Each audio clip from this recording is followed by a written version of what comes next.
Hello and welcome to another edition of Another Book Review. This week I'll be reviewing Malcolm Gladwell's work, Talking to Strangers. I heard this on audiobook, so unfortunately I don't have a cover for you, but I hope to give you some insight as to how the audiobook may be different than the printed version.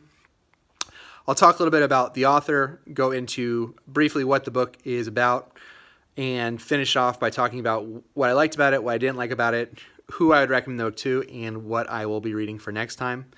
Malcolm Gladwell is probably best known for his work, The Tipping Point, which is kind of the point where trends turn exponential and become kind of worldwide phenomenon. Ultimately, what that book is. He wrote that, I believe, in the late 90s, early 2000s. He's also written Blink, Outliers, and a collection of his short work was What the Dog Saw, which were all bestsellers. I've read all of his stuff. He's usually put under the tagline of pop psychologist. And this book, Talking to Strangers, is kind of more of that. What it is kind of explaining why we may be very good at talking to people we know, and some of the assumptions that we make when we're talking to people that we know don't necessarily help us when we're talking to people we've never met before. And it's hard, a little bit difficult of a book to give a brief overview, or just because there's so many different things in it. But primarily that's what he's doing, is looking at kind of the psychological phenomenon that explains how we interact, and how when we're talking to people we've never met, there are certain things that trip us up.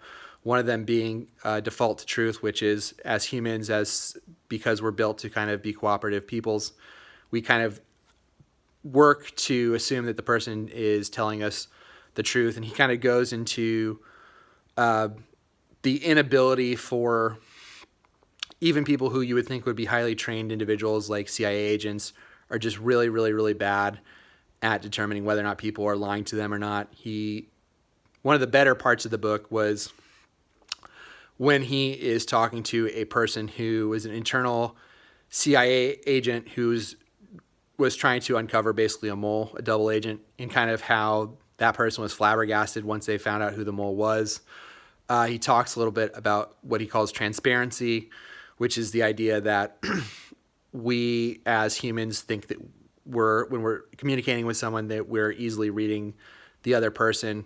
He kind of uses Friends as an example of this, because Friends is such a worldwide phenomenon. He goes to an expert in this to study the tape and kind of explain that the ultimate explanation of it is that when you're watching an episode of Friends, the Friends actors are so good at transparency, which is showing the emotion on your face that you should be showing, that you can follow the show essentially without any of the dialogue.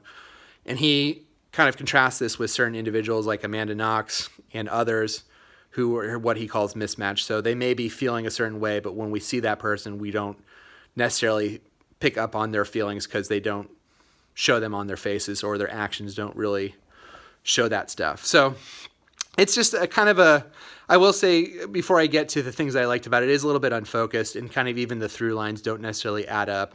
I'll talk a little bit about that and more of the things I didn't like. What I did like about it, there's certain people that he talks about that I think really worked.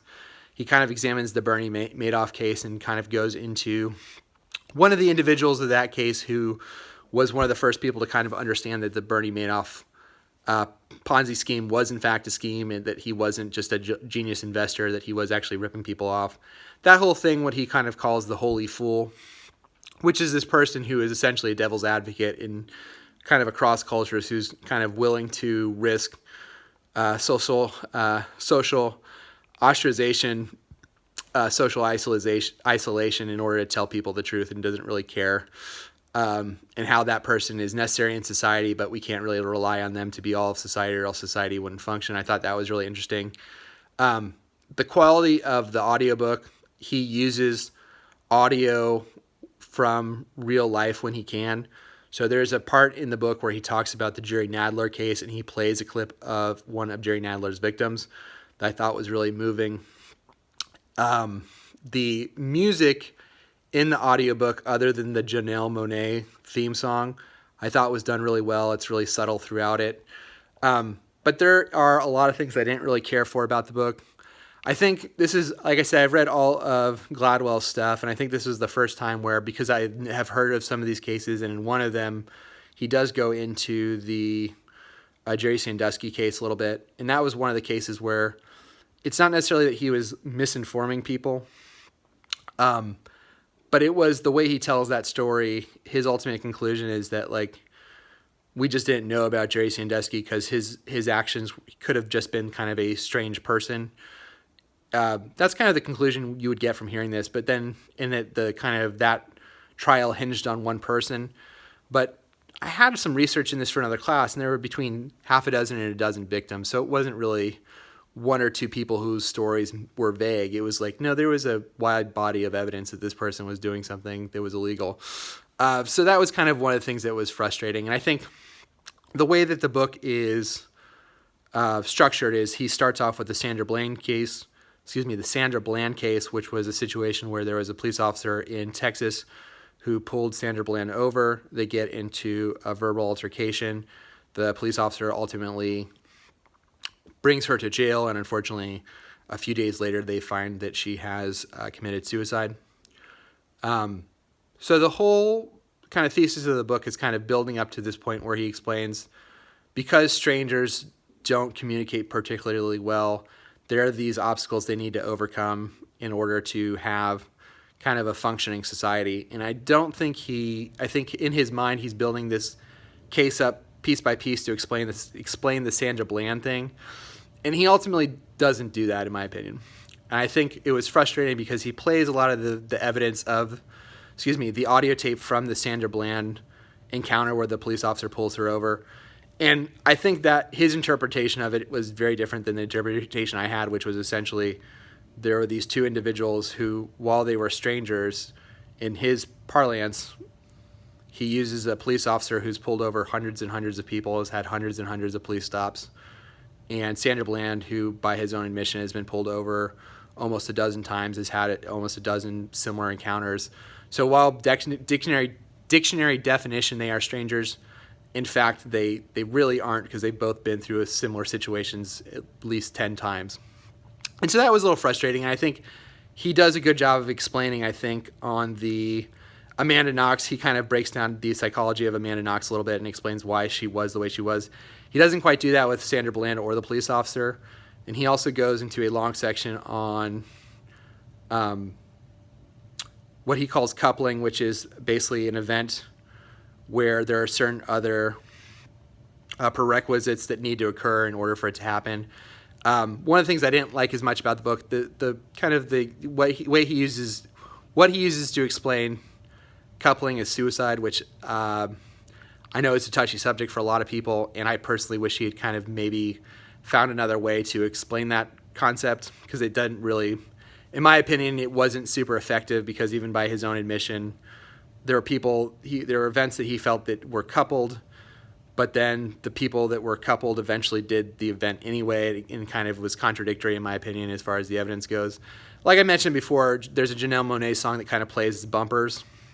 The instrumental music was fine, but he at some point plays like the whole song, and I was just kind of like, I didn't really care for the song the first time I heard it. Now you've played it 6 or 7 times. I didn't really care for that. I'm trying to look at my notes and see if there's anything else that I maybe am not mentioning. So yeah, I mean, I don't think that there's parts of it that he's necessarily lying or anything, but I felt that he was a little bit fast and loose with some of the facts. The Jerry Sandusky thing, just because I've studied that case a little bit more than the others, that one popped out to me. I don't think his thesis statement, which is kind of building up to explain the Sandra Bland case, really ultimately works. My interpretation of that from listening to the audio was that these people, both the police officer and Sandra Bland, continue to kind of escalate an already tense situation to the point where they are unwilling or unable to pull back and de-escalate. That's ultimately what happened. And whether or not they're strangers or any of that stuff, it's kind of irrelevant to that interaction. I don't think he does a good job of putting together the pieces to explain that case in the manner that I think makes more sense to him. So that's Talking to Strangers. I definitely did enjoy the audiobook. Listening to it on audio, because I think the production value is really high. In some ways, it feels like a longer version of his podcast, which I've heard at least one episode of. But I think hearing the real audio from the individuals did add a layer of authenticity to it that I enjoyed a lot. I will say if he does get into, I think, a lot of, I think for people would be controversial subjects. So he touches on the Brock Turner case, and he kind of, from that case, has more of a focus on alcohol than I think a lot of people are going to be comfortable with. He talks about suicide for quite a long time in this book, which I think is going to make a lot of people uncomfortable. He talks about both Jerry Nadler and Jerry Sandusky, who are both convicted pedophiles, which is going to make a lot of people uncomfortable. So there's a lot in this book that stands to make people uncomfortable. And if you have a hard time with any of those things, you may want to avoid this one.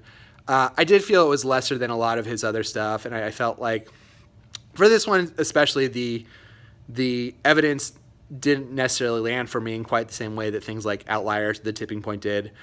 And I kind of saw the seams a little bit more with this. I think maybe because he's using such high-profile cases in this book that there's going to be a lot of naysayers who come out and say, well, this, and this doesn't really add up, or it kind of takes away from your thesis statement. So overall, I enjoyed it.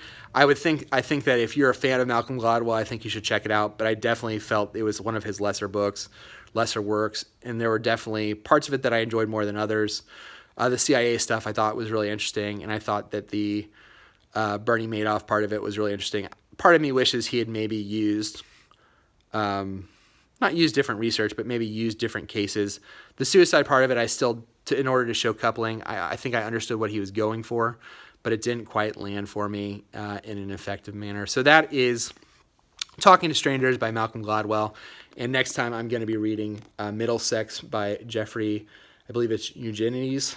Until next time, please feel free to like the video, subscribe to the channel, and leave a comment section in the comment below. I know a lot of people probably have read this book. If you think I'm way off, and you think it's one of his better stuff, I have it on audiobook, so I can always go back and listen to it again. So until next time, bye.